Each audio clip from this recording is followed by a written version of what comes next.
This is Asha Sharma. And it's amazing that I get to point all of this out yesterday and then move on to today to wake up to the news that the Xbox CEO Asha Sharma, who I covered yesterday and exposed for being a newly appointed CEO who from February, who has fired 3,500, close to 3,500 Americans, has gone on and by the way, applied for 5,000. She's registered for 5,000 H-1B visas.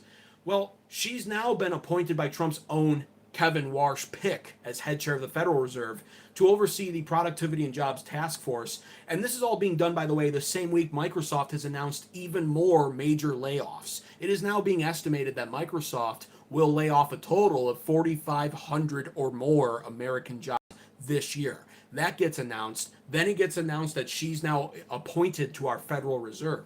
And really, what I want to do is paint the appropriate picture for you here on paper. Xbox is the video game company owned by Microsoft. And this is what I didn't do yesterday. I didn't go into the full details. Xbox is the video game company owned by Microsoft. Here's where it gets even more interesting. The CEO of Microsoft, all of Microsoft, is Satya Nadella, an Indian man. He took that position in 2014 from Steve Ballmer, a white man, as pressures were mounting on Steve at the time to step down so that Microsoft could be led into a new era. You fast forward 12 years from that appointment of Satya Nadella, who is now the Indian CEO of Microsoft, and now he's appointed Asha Sharma, another Indian woman this time, as CEO of Xbox at Microsoft after Xbox's former CEO, Phil Spencer, a white man, stepped down in February of this year amid declining hardware sales and also amid a restructuring effort within the division. And so an Indian man replaced a white man as CEO of Microsoft in 2014, and an Indian woman has replaced a white man as CEO of Xbox in 2026, just so we're clear. And since becoming CEO of Microsoft in 2014, by the way, Satya Nadella, he's petitioned for around 50,000 total new H-1B visa workers at Microsoft. And coincidentally, since he's been CEO of Microsoft in 2014, there's also been anywhere between 45 to 50,000 total layoffs at Microsoft as well. So that's all happening behind the scenes. I didn't go over that yesterday. And now with Xbox's new CEO, Asha Sharma, she's following the same plan and pattern as I alluded to last night. Like I reported on, she's already laid off 35, close to, it's 3,200. I saw 35 on one report, but 3,200 Americans at Xbox since becoming CEO of Xbox 5 months ago only. 700 layoffs a month it averages out to be. 700 Americans losing their jobs per month under Asha Sharma, who was appointed as CEO of Xbox to basically fix Xbox's declining hardware sales. Or at least you would assume that's what she's been appointed to do. And again, she's filed for 5,000 H-1B visa hires this year so far, and that'll probably be the extent of it for this year, but she'll do the same next year as well, without a doubt. And remember how I mentioned, and this is where I'm going to paint the picture for you even more, regarding Asha Sharma and regarding the CEO of Microsoft, who happens to be an Indian as well, coincident or not. I mentioned yesterday that 73% of H-1B visa applicants in America are Indian. I also went over yesterday how 98% of the applications have been approved in America since 2023. 98% of H-1B visa applications have been approved in America since 2023, with 73% of those applications being from Indian applicants. And most importantly, last night, I went over the startling fact that now we recognize and know, I think in part due to J.D. Vance's little task force over here probing into this, that 90% or more of those applications are fraudulent, meaning fake degrees, fake credentials, fake qualifications, fake skills, fake merits, etc. All used out of desperation by 73% Indian, and then Philippines and Thailand, etc., you name it. All of the Indo-Pacific countries get in on this, it seems.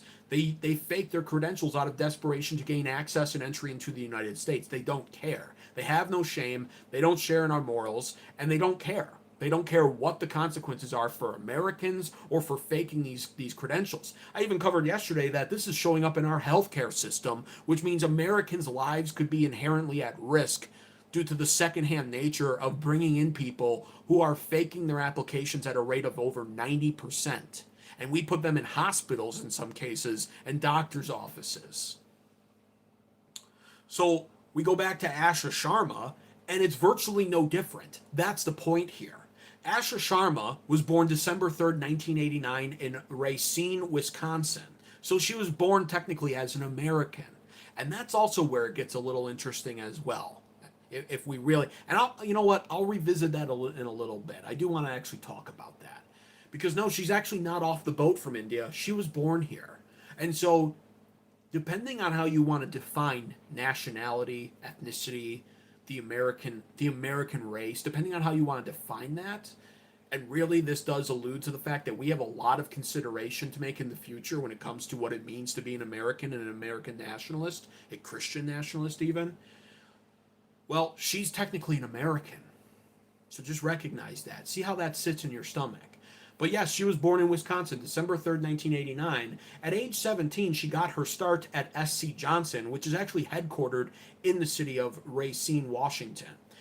From there, she went on to do a marketing internship at Microsoft in her final year at university in the year 2010.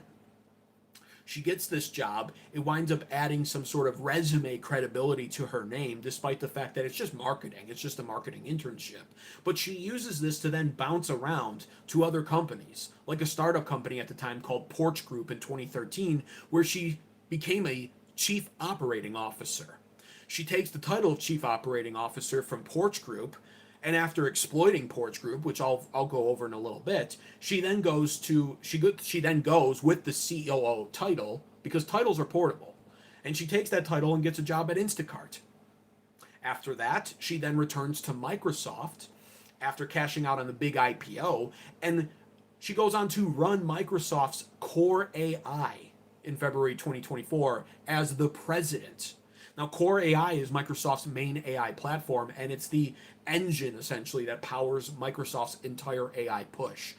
Asha Sharma, over the course of 14 years of climbing the corporate ladder, finds herself as the president of Microsoft's AI platform, main AI platform.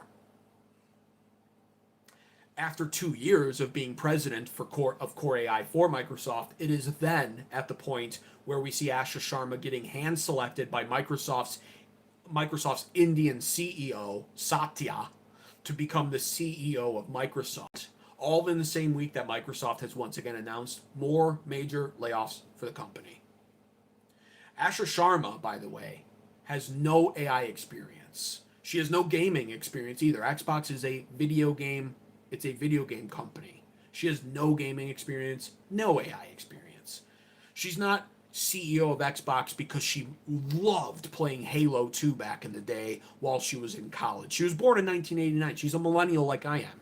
She's older than I am, but Halo was incredibly popular when her and I were growing up. She's not CEO of Xbox because she loves Halo and wants to save Xbox. She has no gaming experience. She has no AI experience. She wasn't the president of Core AI because she had AI experience. So that's another thing right here. Now, likewise, she's been appointed to the Federal Reserve, and she has no economic experience really either, or financial experience. Yet she's now been appointed to the Federal Reserve to deal with the independent system, basically, that deals with our U.S. economy. What is going on here, Lifeguard? Are you just trying to break up my stream? The stream is breaking up in sound?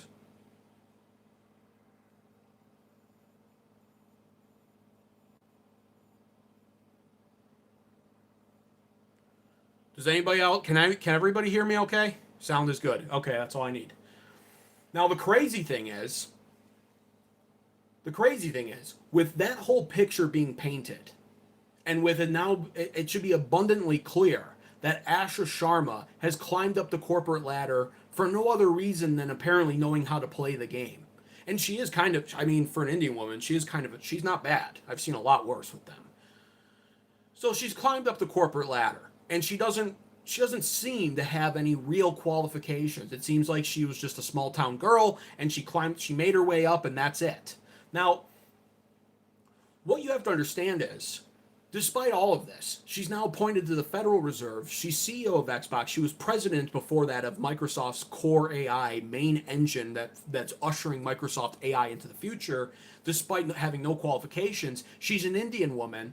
She was born in America, but she's of Indian ethnicity, make no mistake about it, obviously. And the crazy thing is, despite all of this playing out before our very eyes, there really are people out there who will still insist that replacement theory is a conspiracy theory. She's an Indian. She got hired to multiple high ranking positions despite being entirely unqualified. Each time she's overseen the mass firings and layoffs of Americans. And then she's replaced those jobs with other unqualified Indians, by the way. This is a pattern with her. And now she's been handpicked to be the advisor in the Federal Reserve, overseeing a task force for productivity and jobs. This is what replacement theory literally looks like, and it's playing out right before our eyes as this woman, Asha Sharma, literally fails upward, failing up the corporate ladder. Obviously, because of her ethnicity and her ethnicity, her gender, and her willingness to fulfill the agenda here by the elites. Appointing her to this Fed Reserve position literally is like it's like appointing Lucky Luciano, the mobster, to be the director of the FBI. So you would think being tasked with saving Xbox as the new CEO would be a full-time job. I mean, she takes the position from Phil Spencer, the former CEO of Xbox, amid declining hardware sales. It was down what, 30%, I think, quarter after quarter. So they appoint her, and you would think that would be a full-time job. Man, she's got a lot of work cut out for her. But I don't even think she's necessarily trying to save Xbox, if I'm being frank with you. Asha Sharma's real job as CEO of Xbox, in my opinion, is to manage the decline of Xbox. Xbox has lost the console war with PlayStation on a 2-to-1 ratio in the last generation of gaming. This should be, if you're a gamer, you know. Their hardware sales, like I said, are down 30% quarter after quarter, and Microsoft, I think, truthfully, isn't really seeking to restore Xbox. I think they're ready to throw in the towel, and instead, I think they want to just to utilize the fact that they have this platform of Xbox already established, and they have this section of Microsoft already in place that they can then use and transform into some sort of AI system in the future. And this isn't the first time large companies have done this with failing parts of their corporations. They've done this before, and it's a managed decline.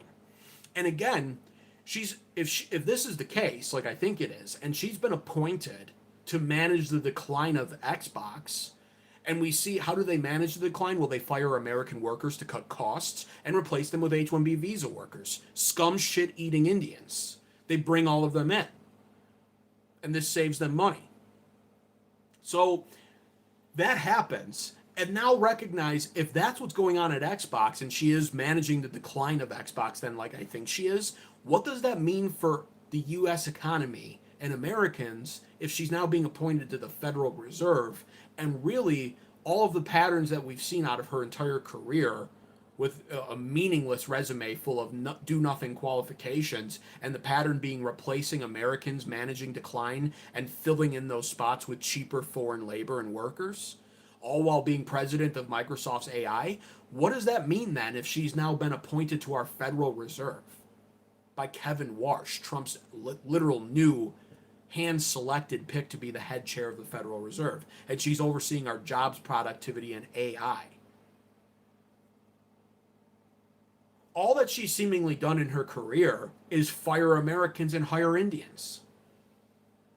And by the way, I mentioned her history here at Porch Group.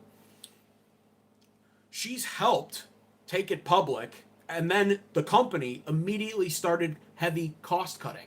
When she left, she worked for SC Johnson, then an internship in marketing at Microsoft. Then she went to this startup company, Porch Group. She helped take it public. It was filled with American workers, and then the company started heavy cost cutting, firing Americans. The same pattern. Then at Core AI, where she was the president of at Microsoft after she was done with Porch Group and at Instacart being COO, she sat in the center of Microsoft's AI push as the president of it while Microsoft was firing Americans and flooding the H-1B visa pipeline. And again, at Xbox, like I've been saying, she's laid off 3,200 Americans so far and filed for 5,000 H-1B visa workers. Do you get it? Every prominent role she's had, the pattern is firing Americans and hiring foreigners. Her entire resume she's built doesn't actually indicate she has actual experience to do anything when it comes to the jobs. She's just there to fulfill the agenda. And she's, like I've been alluding to, in the Federal Reserve now, in my opinion, just to manage the decline, really, if you think about it and if you understand what's happening here, the decline of the middle class of America. She's overseeing jobs productivity and AI, and she's clearly a huge fan of H-1B visas. Who's affected in America the most by these things? It's the middle class. We're the ones constantly being replaced by H-1B visa workers who in many cases come here to develop AI that will be used to also replace us and possibly subjugate us and place us into a surveillance state.